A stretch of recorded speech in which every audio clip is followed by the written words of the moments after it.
বিসমিল্লাহির রহমানির রহিম। সংগ্রামরত বাংলাদেশের ছাত্রছাত্রী জনতা ও দেশপ্রেমিক বাংলাদেশি দেশে বিদেশে যে যেখানে আছেন, আসসালামু আলাইকুম। আজকে আমি একটা লাইভে গিয়েছিলাম লন্ডনের একটি টিভির উপস্থাপনায়, কিন্তু সব কথা সব জায়গায় বলা যায় না, লম্বা হয়ে যায়। আমি ছোট করে একটা সারাংশটা দিতে আমি এলাম, কারণ অনেকেরই মনে প্রশ্ন কি হচ্ছে না হচ্ছে এবং কি হতে যাচ্ছে, এবং গর্তে লুকিয়ে ইঁদুরের গর্তে লুকিয়ে আজকে স্বৈরাচারী শেখ হাসিনা যে বক্তব্য দিল, তাতে যেহেতু বাংলাদেশিদের অন্তরটা বেসিক্যালি দুর্বল, অল্পতেই ভেঙে পড়ে এবং আশা হারিয়ে ফেলে, তাই ভাবলাম আমার একটু আসা উচিত জনগণের সামনে।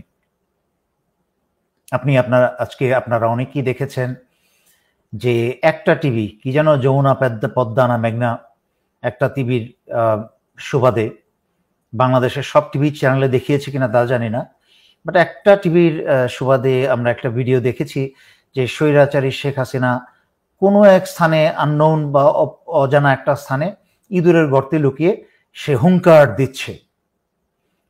দিচ্ছে, নিজেকে সান্ত্বনা দিচ্ছে, নিজের ভয় কাটাচ্ছে। খেয়াল করে শুনেন, আমার এই কোটা বিরোধী ছাত্র আন্দোলনের শুরুর ভিডিওতেই আমি বলেছি স্বৈরাচারী শেখ হাসিনা পালিয়েছে। অনেকেই কথাটা বিশ্বাস করতে চায়নি, কেউ গুজব বলে উড়িয়ে দিয়েছে। ঠিক আছে, যে যাই ভাবুক, তাতে আমার কিছু আসা যায় না। বাট স্বৈরাচারী শেখ হাসিনা হচ্ছে অত্যন্ত ভীতু, নিজেই 21শে আগস্টের গ্রেনেডের নাটক করে এরপরে কিন্তু কোনোদিন সে বুলেট প্রুফ গ্লাসে ঘেরা কোনো জায়গা ছাড়া সে কিন্তু ভাষণ দেয় না এই পাবলিকে, ইঁদুরের গর্তেই লুকিয়েছিল। যাই হোক, যদি আপনাদের মনে পড়ে 2009 সালে সেনা অফিসার বিডিআরে হত্যা করার পর বাংলাদেশিরা জানার আগে, সবার আগে কিন্তু ভারতীয় মিডিয়া সেই খবর দিয়েছে যে তদানীন্তন বিডিআরের ডিজি জেনারেল শাকিলকে হত্যা করা হয়েছে। বাংলাদেশিরা কিন্তু কেউ জানে নাই, তখন শুধুমাত্র শেখ হাসিনা জানে, আওয়ামী লীগ জানে এবং ভারত জানে। ঠিক তেমনি ভাবে আপনাদেরকে দেখাই, সবার আগে কিন্তু ভারতের মিডিয়া বলেছে যে স্বৈরাচারী শেখ হাসিনা কে এয়ারলিফট, মানে এয়ার বলতে একটা বড় বিমানও হতে পারে, বাট যেহেতু এটা লুকানো কষ্ট হবে, তো এটা ধরে নিচ্ছে হেলিকপ্টারে করেই হাসিনাকে তুলে নেওয়া হয়েছে নিরাপদ স্থানে। আপনারা দেখুন খবরটা। এখানে বলেছে ইন্ডিয়া টুডে বলেছে, Bangladesh, amidst this chaos, reports confirmed that Prime Minister Sheikh Hasina was airlifted from her residence in Dhaka. Her current whereabouts remain unknown. এর মানে হচ্ছে, দিন তারিখ খেয়াল করে দেখুন, 2:48 PM 21শে জুলাই, এবং ইন্ডিয়া টুডেতে এটার ভিউ হয়েছে তখন, যতক্ষণ পর্যন্ত এটা এক সময় সরিয়ে ফেলা হয়েছে, এটা ভিউ হয়েছে সেই পর্যন্ত শুরুতেই 795। যাই হোক, এটা হচ্ছে ভারতের নিউজ, এবং ভারত সমস্ত খবর রাখে। বাংলাদেশের দালাল সাংঘাতিকরা যেহেতু পাচাটায় ব্যস্ত ভারতের এবং স্বৈরাচারী হাসিনার, এদের কোনো খবর নাই, মাথা ব্যথাও নেই। ভারত কিন্তু, এবং আরো অনেকগুলো নিউজ দেখেছি, ভারতের একটা ইয়াং ছেলে খুব সুন্দর একটা প্রতিবেদন করেছে বাংলাদেশের সামগ্রিক এই কোটা বিরোধী আন্দোলন থেকে সরকার বিরোধী আন্দোলন, ছাত্রদের পুরো জিনিসটাকে সুন্দর করে উপস্থাপন করেছে। বাংলাদেশের যে কোনো সাংঘাতিক বা কোনো মানুষের থেকে ভালো করে উপস্থাপন করেছে। এনিওয়ে, আপনারা দেখেছেন কি করে ভারত সত্য কথা প্রকাশ করে দিয়েছে যে স্বৈরাচারী শেখ হাসিনা সে পালিয়েছে, এবং আজকে হঠাৎ করে ইঁদুরের গর্তের থেকে কোনো রকম একটা নামকা অবস্থায় একটা কনফারেন্সের ব্যবস্থা করে, হয়তো বা আগের পরের কাটছাট ভিডিও ডানে বামে লাগিয়ে 2-4 জন মানুষকে ধরে এনে বসিয়ে রেখে, আমার ধারণা, যেটা আমি আগেও বলেছি, এবং আমার ধারণা হয়তো ভারতের বাংলাদেশের সীমান্তের আশেপাশে ভারতের কোনো নিরাপদ স্থলে সেখান থেকে সেই কাজটা করেছে। মূলত খেয়াল করার বিষয় হচ্ছে, আমি হাসিনার ভাষণ কোনোদিনই আমি 30 সেকেন্ডের বেশি শুনি নাই, কারণ ডায়রিয়া মাউথ, যখন মুখ খুলে তখন ওইটা দেখার মতো রুচি আমার নাই। কিন্তু আজকেরটা আমাকে শুনতে হয়েছে, দেখেই মহিলা তার জীবনের শেষ ভাষণে কি বলে। তো মহিলার পুরো 99% সময়টাই আমি হ্যান করেঙ্গা, ত্যান করেঙ্গা, হ্যান করেছি, ত্যান করেছি। কারণ যেহেতু বাংলাদেশি মানুষ জানে এই বদমাশের সমস্ত কাহিনী, তার এই ভাষণ শুনে শয়তানও হাসছে, মানুষ তো হাসছে দূরের কথা। পুরো সময়টা আমি করলো, তারপর একটা লম্বা তালিকা দিল কি কি জ্বালিয়েছে, কোথায় কোথায় কি জ্বেলেছে ইত্যাদি ইত্যাদি। তো তার যদি এত সাহস আর ক্ষমতাই থাকতো, মূল কথাটা বলি, তার যদি এত সাহস আর ক্ষমতাই থাকতো, তাহলে হাসিনা কিন্তু এই গত 4-5-7 দিন ধরে এই ছাত্র আন্দোলন চলে না, সে অনেক আগেই অনেক কিছু করে ফেলতো। কারণ সে মানুষ হত্যায় হচ্ছে, পুড়িয়ে মারা এবং হত্যায় হচ্ছে সে উস্তাদ।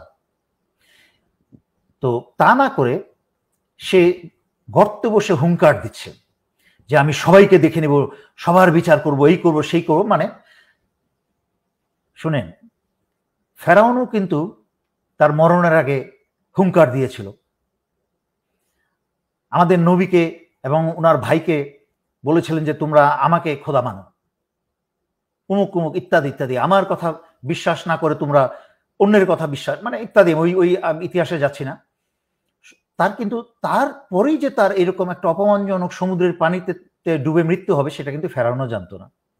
দেখেন, তখনের ফেরাউন এত শত হাজার বছর আগের, হাজার হাজার বছর আগের, আর এখনের বেশি দূরে যেতে হবে না। সে 1975-এ মুজিব যখন পাইপ টানছিল, এই মুজিব ফেরাউনও কিন্তু যে রক্ষী বাহিনী দিয়ে 40-50-60 হাজার বাংলাদেশি হত্যা করেছে, সেই মুজিব ফেরাউনও কিন্তু জানতো না যে পাইপ টানার সময় তার 10 মিনিট পরে সপরিবারে সে নিহত হবে। কিন্তু ঠিক একইভাবে হাসিনাও জানে না যে কালকে কি হবে, হাসিনাও জানে না কালকে কি হবে। কোনো কিছু আওয়াজ দিয়ে আসে না। বাংলাদেশে বর্তমানে যা হচ্ছে তা হাসিনার সেই কুকুর লীগ, হাসিনার কুকুর পুলিশ লীগ, হাসিনার কিছু সেনা লীগ, তাদের সবার কিন্তু কানা মনে মনে জানা যে কি আসতে যাচ্ছে। যা আসতে যাচ্ছে একটা বিশাল ভয়ঙ্কর রকম একটা মহাপ্রলঙ্কয় আসতে যাচ্ছে স্বৈরাচারী হাসিনার জন্য। ধূলিসাৎ হয়ে যাবে ইনশাল্লাহ এই স্বৈরাচারী হাসিনা তার দলবল এবং পাচাটা সকল কুকুরকে নিয়ে। এখন আপনারা বলবেন যে ছাত্রদের উপর দিয়ে কি যাচ্ছে। আজকে বাংলাদেশের ছাত্রদের উপর দিয়ে যা যাচ্ছে বা জনগণের উপর দিয়ে যা যাচ্ছে, তার দায় দায়িত্ব কিন্তু মূলত বাংলাদেশের জনগণের উপর, নীরব 15 বছর নীরব জনগণের উপরে। আমি আগেও বলেছি, তারপর আবার বলতে হচ্ছে যে যখনই বাংলাদেশের কোনো একটা দল বা কেউ রাস্তায় নেমেছে কোনো বিচার চেয়ে আন্দোলন করে, বাকি বা সারা বাংলাদেশের জনগণ কিন্তু চুপচাপ বসেছিল। ওই যে একটা চরিত্র, তাতে আমার কি, এই করে করে কিন্তু 15 বছরে একটা ঘেউ ঘেউ করা কুকুর হাসিনাকে আজকে ফ্র্যাঙ্কেনস্টাইন একটা মনস্টারে, একটা দানবে পরিণত করেছে। প্রথম 5 বছরেই জনগণ একসাথে সকল রাজনৈতিক দল, ইসলামিক দল এবং স্বৈরাচারী হাসিনার বিরুদ্ধে যদি, এবং ছাত্ররা সবাই যদি স্বৈরাচারী হাসিনার বিরুদ্ধে প্রথম 5 বছরেই যদি নেমে যেত, তাহলে কিন্তু স্বৈরাচারী হাসিনাকে প্রথম 5 বছরের মাথায় কিন্তু তাকে বিদায় নিতে হয়। যখন বিডিআরে পিলখানায় 57 জন অফিসার হত্যা করা হয়, তখন জনগণের নিরাপত্তার নামে কিন্তু 57 জন অফিসার হত্যা করা হয়। সারা বাংলাদেশিরা কষ্ট পেয়েছে, ঘরে বসে কান্না করেছে, কিন্তু সত্যি আন্দোলনে কিন্তু কেউ নামে নাই। তথাকথিত ব্রাদার ইন আর্মস, এই কাপুরুষ বর্তমান সেনাবাহিনী, তারা তো নামেই নেই। আপনারা বিডিআরের ইতিহাস জানেন, ওইদিকে যাব না। বাট আল্লাহ কিন্তু সেই সুযোগটা করে দিয়েছে যে হাসিনাকে এমন একটা গর্তে ফেলেছে যে এখন হাসিনার আর কোনো শক্তি নাই। যার শক্তি নাই সেই কিন্তু হেনকারেঙ্গা তেনকারেঙ্গা ভাষণ দেয়। মজার ব্যাপার হচ্ছে যে পুলিশের যেহেতু ছাত্রদের মায়ের ভয়, এখন পুলিশ সেনাবাহিনীর ইউনিফর্ম পরে পুলিশ অপারেশনে নামছে, গুলি করছে বা টিয়ার গ্যাস ছুটছে শুধুমাত্র ছাত্রদেরকে এবং জনতাকে ভয় দেখাতে। দূরের থেকে ছাত্র জনতা দেখবে তো সেনাবাহিনী ইউনিফর্ম। আবার দেখলাম কেউ কেউ ফেসবুকে এটার ভুল টাইটেল দিয়েছে যে ছাত্র ও সেনা যুদ্ধ। না, সেনাবাহিনী যুদ্ধে নামে নাই। এবং আমার এখনো বিশ্বাস সেনাবাহিনী, এই বর্তমান সেনাবাহিনী কাপুরুষ হতে পারে, স্বৈরাচারী শেখ হাসিনার হারাম খেয়েছে, আনন্দে গায়ে ফু দিয়ে বেরিয়েছে, কিন্তু জনগণের বিরুদ্ধে গুলি করে জনগণের বিরুদ্ধে যুদ্ধ নামার মতো ভয়ঙ্কর ভুল গৃহযুদ্ধ শুরু করবে না। এরকম ভয়ঙ্কর ভুল ভুল সেনাবাহিনী করবে না। আপনাকে একটা ভিডিও দেখাই, এখানে দেখেন স্পষ্ট করে, খেয়াল করে।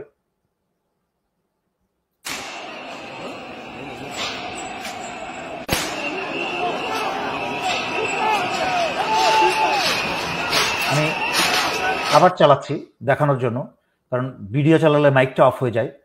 শুধু আমি আবার দেখাচ্ছি, খেয়াল করে দেখবেন হেলমেটের মাঝখানে পুলিশ লেখা। আরেকটা জিনিস খেয়াল করবেন, ওর গায়ের উপরের বুলেট প্রুফ জ্যাকেটটা হচ্ছে ইউনিফর্মের কমব্যাট বুলেট প্রুফ জ্যাকেট, এবং তার ইউনিফর্মের একটা শার্ট পরা, কিন্তু নিচে কিন্তু অন্য কালারের প্যান্ট, ওইটা আবার ইউনিফর্মের প্যান্ট না।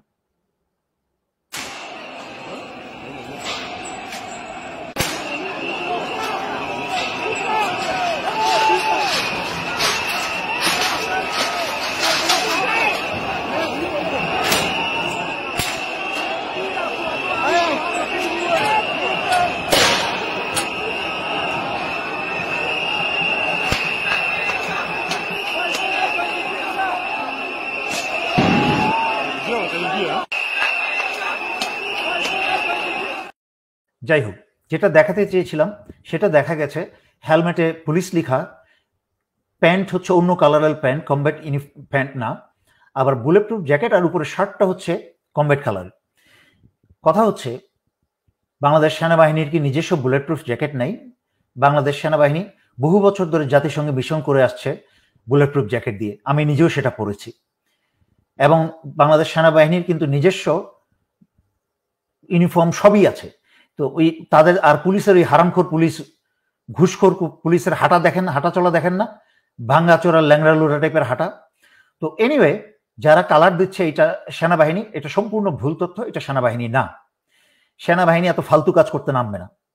আমার এখনো বিশ্বাস, যেটা আমি বলেছি যে সেনাবাহিনীর আগের লাইভে আজকেও ব্যাখ্যা করেছি সেনাবাহিনীর কি করণীয়। সেনাবাহিনীর দুইটা অপশন, এক হচ্ছে যার যার স্ত্রীর বাসায় গিয়ে যার যার স্ত্রীর, আর যারা অবিবাহিত যাদের স্ত্রী নাই, তারা অন্য কারোর কাছ থেকে, কোনো নিজের আত্মীয় স্বজন মহিলার কাছ থেকে শাড়ি চুড়ি কি বলে লোন নিয়ে পড়ে ঘরে বসে থাকেন। এটা হচ্ছে একটা অপশন।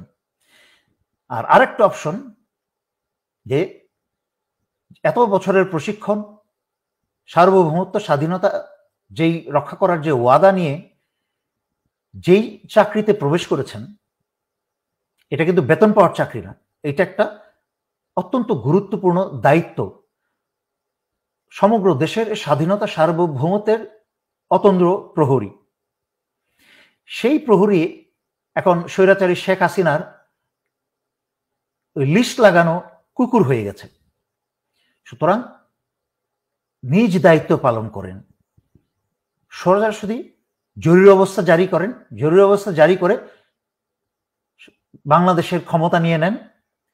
সমস্ত বাংলাদেশের, যেটা এটা আমাকে আর ব্যাখ্যা করতে হয় না কিভাবে আর্মি দেশ চালাবে, বহু দেখেছেন। আমার সিনিয়র যারা, আমার সমসাময়িক, আমার জুনিয়ররা এখন বিভিন্ন ডিভিশন কমান্ডার, এবং আমার নিজস্ব, আমার ব্যাচমেট হচ্ছে সিজিএস এবং সেনাপ্রধান, আমরা সবাই মোটামুটি একই সাথে একই সমপরিমাণ চাকরি করেছি, মানে আমরা একসাথে চাকরি করেছি। সুতরাং আমরা জানি যে যথেষ্ট অভিজ্ঞতা নিয়েছেন, সিনিয়রদেরকে দেখেছেন কি করে ক্ষমতা নিয়ে দেশ চালায়, আগের পাকিস্তান কমিশন অফিসারদেরকে দেখেছেন কিভাবে মানে বীরের মতো মাথা উঁচু করে, বুক উঁচু করে চলে। এই হাসিনার মতো খাস বাংলায় তো বললো মাতারি টাইপের এইসব মহিলাদেরকে তো পাত্তা দেয়নি। আপনারা পাত্তা দিচ্ছেন, এই বাংলাদেশের ফরমালিন অফিসার পাত্তা দিচ্ছেন, পাকিস্তানের কিন্তু পাত্তা দেয়নি। আপনারা নামেন, জরুরি অবস্থা ঘোষণা করেন, দেশের দায়িত্ব নিয়ে নেন, এই সরকারকে, এই প্রশাসনকে বিলুপ্ত ঘোষণা করে দেন, টেলিভিশন, রেডিও স্টেশন সমস্ত কিছু নিজের অধীনে নিয়ে নেন। বাংলাদেশে মুহূর্তের মাঝখানে মারামারি, গোলাগুলি, হারাহারি, ভাঙাভাঙি এবং আগুন জ্বালানো বন্ধ হয়ে যাবে। হ্যাঁ, কিছু চলবে। এখন যেরকম আপনারা দাঁড়িয়ে দেখছেন কাপুরুষের মতো দাঁড়িয়ে দেখছেন, যে আপনারা দাঁড়িয়ে আছেন, আপনাদের সামনেই পুলিশ বাচ্চা ছেলে মেয়েদের উপরে গুলি করছে, তাদেরকে হত্যা করছে। এটা হচ্ছে কাপুরুষত্ব ছাড়া কিছু না।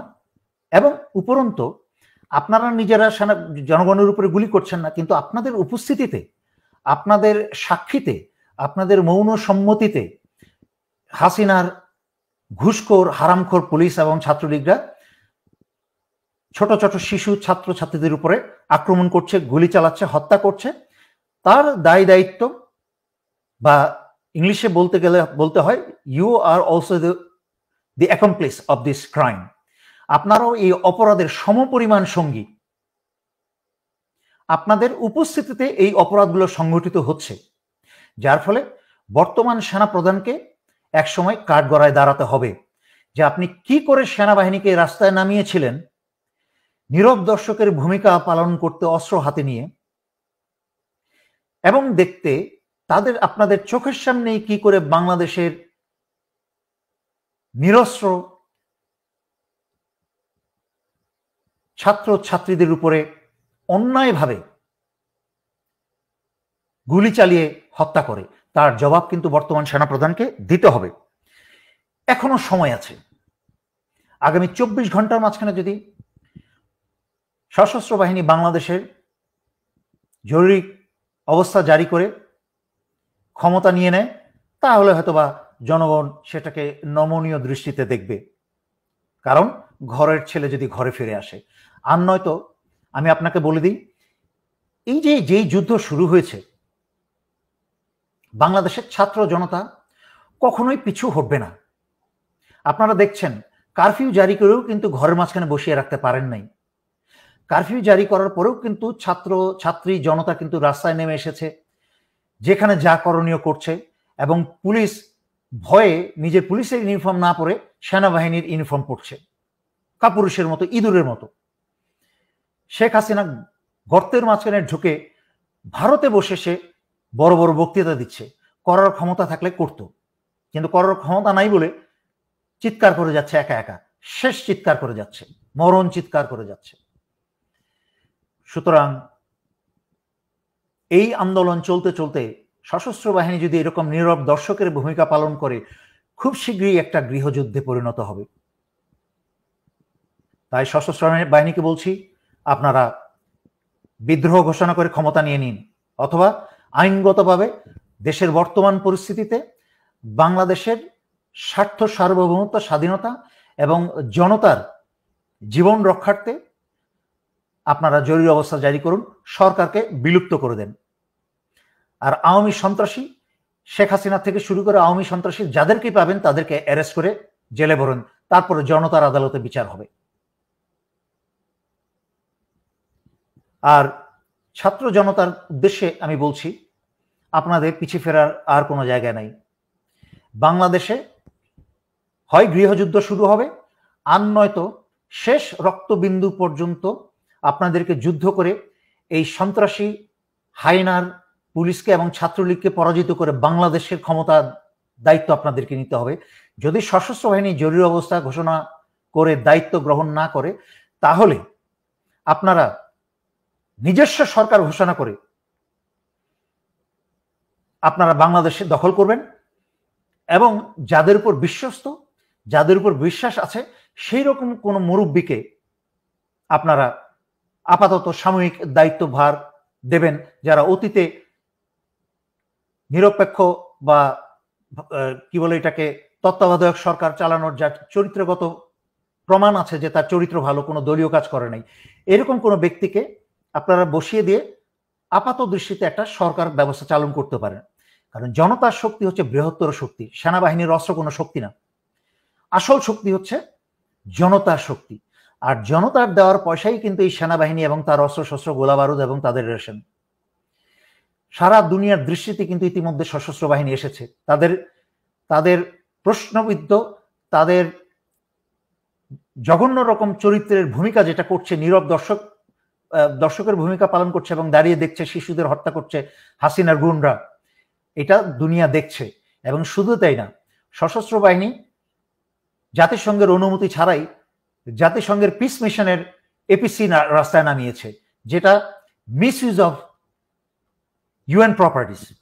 এবং যেই চুক্তি বাংলাদেশ এবং জাতিসংঘের মাঝখানে যেই চুক্তি আছে, সেই চুক্তি ভঙ্গ করে একটা গুরুতর অপরাধ করেছে।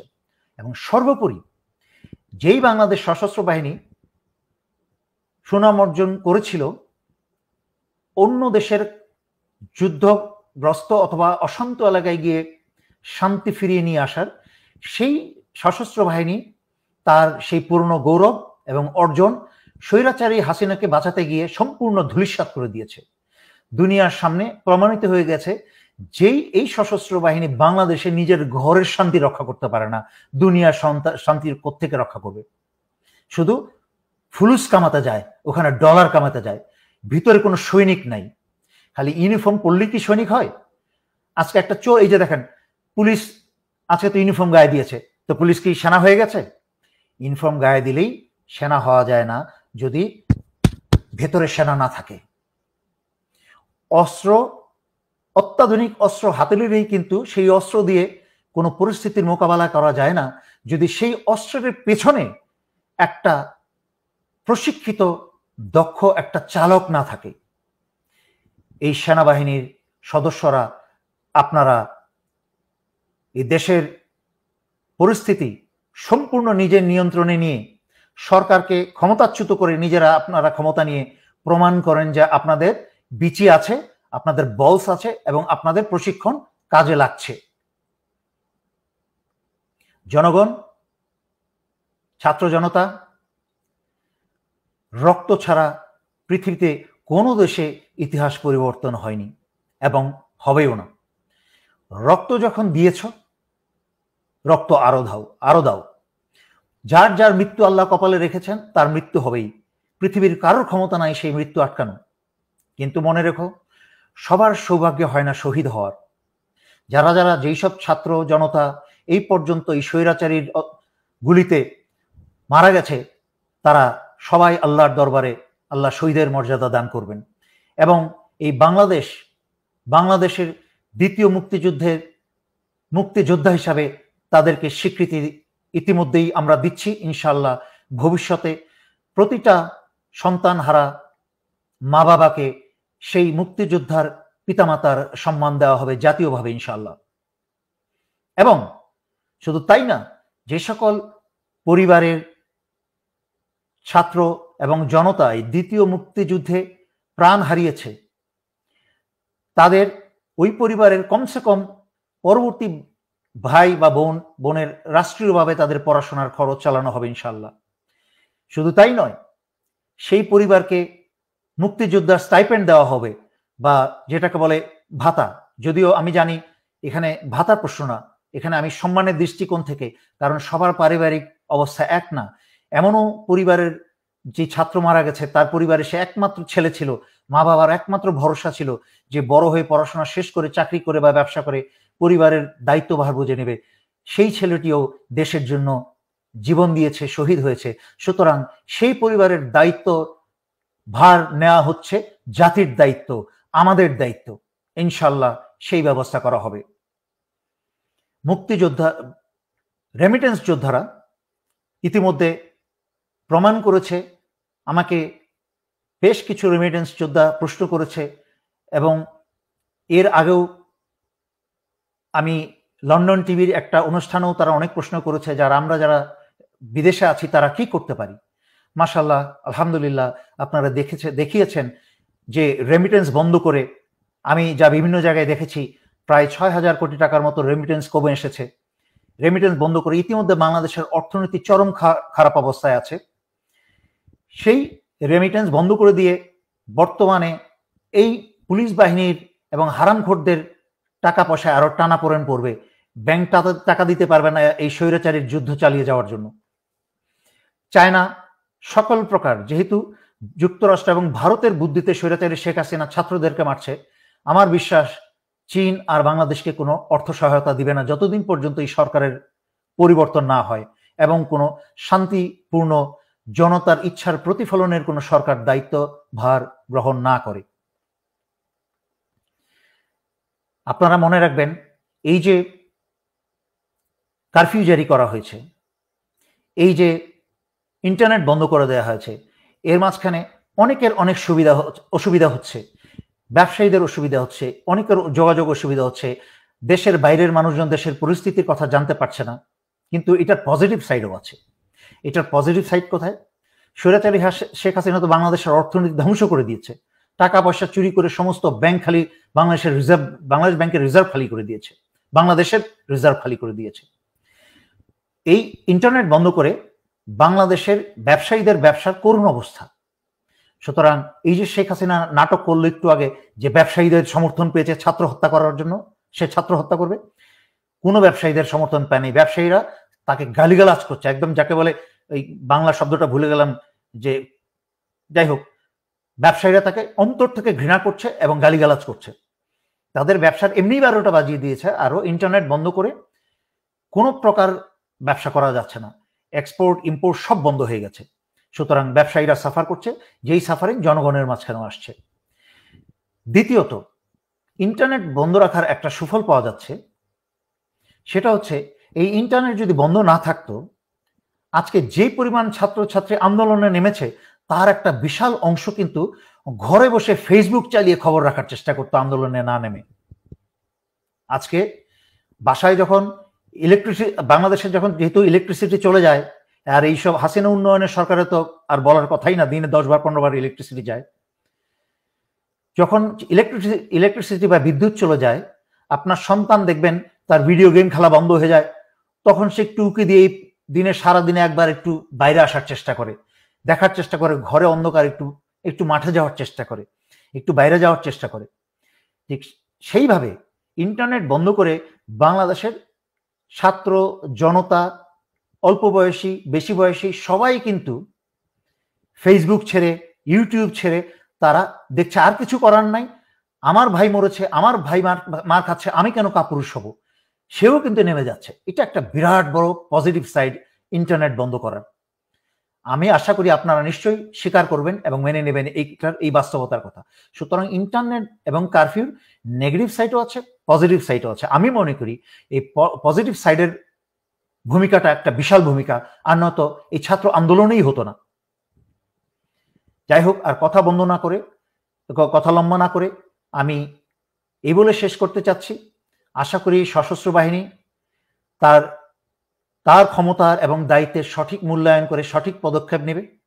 আর যদি আগামী 24 ঘন্টার মাঝখানে সশস্ত্র বাহিনী বা সেনা প্রধান বা বাহিনী প্রধানরা যদি সঠিক পদক্ষেপ নিতে ব্যর্থ হয়, তাহলে আমি সশস্ত্র বাহিনীর সকল পদবীর অফিসার এবং সৈনিকদেরকে বলবো, আপনাদের মাঝখানে সবচেয়ে যোগ্য যেই অফিসার আছে তার নেতৃত্বে আপনারা দেশ রক্ষায় নেমে পড়ুন। কারণ আপনারা যেই নামবেন তার পিছনে সমগ্র সশস্ত্র বাহিনী অনুসরণ করবে সেই একই পথে। শুধু ওই যেটাকে বলে ব্রেকিং দি আইস, এই যে আইসটা কে ভাঙবে, এই প্রথম পদক্ষেপটা কে নেবে, সেটার অপেক্ষায় বাকিরা বসে আছে। আল্লাহর উপর ভরসা করে বিসমিল্লাহ করে নেমে যান, ইনশাল্লাহ দেখবেন সমগ্র সশস্ত্র বাহিনী তাদের পিছনে নেমে গেছে। আর জনতা, আপনারা এই দেশ স্বাধীন না করে যদি ঘরে ফেরেন, আপনারা লুকিয়ে থাকা অবস্থায় যদি মৃত্যু হয়, তাহলে সেটাকে শহীদ বলা যাবে না, তার মাঝখানে কোনো সম্মান নাই, কোনো গৌরব নাই। আপনারা হয় হবেন শহীদ আর নয় হবেন গাজী। এই নিয়ত করে আল্লাহর কাছে সাহায্য প্রার্থনা করে আপনারা সবাই যুদ্ধে লেগে থাকুন। এই বলে আজকের জন্য আমি এখানে শেষ করছি। ধন্যবাদ। আসসালামু আলাইকুম।